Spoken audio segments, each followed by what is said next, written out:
Mendengkur saat tidur memang dilakukan oleh sebagian orang ya, namun akan menjengkelkan bila moms adalah tipe orang yang gampang terbangun.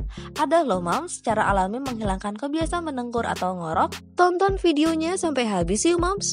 Dan jangan lupa like, komen, dan share videonya. Subscribe YouTube Nikita Channel dan juga nyalakan lonceng notifikasi supaya moms tidak ketinggalan informasi terbaru dari Nakita.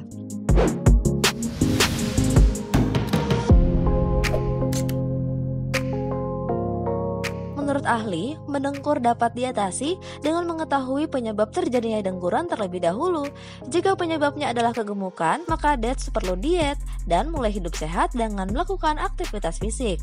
Selain itu, cara menghilangkan ngorok saat tidur secara alami juga bisa dilakukan dengan mengubah posisi tidur. Seperti misalnya tidur miring ke samping yang mencegah lidah menghalangi jalan nafas sehingga tidak akan menyebabkan dengkuran. Bisa juga dengan mengonsumsi minuman herbal seperti teh jahe dan madu. Minuman ini hampir selalu direkomendasikan untuk mengobati berbagai masalah kesehatan. Jahe yang direbus lama bisa memberikan rasa hangat sehingga membantu melegakan tenggorokan. Kombinasi jahe dan madu bisa membantu produksi air liur sehingga bisa melegakan tenggorokan yang tercekat dan mencegah kita ngorok saat tidur.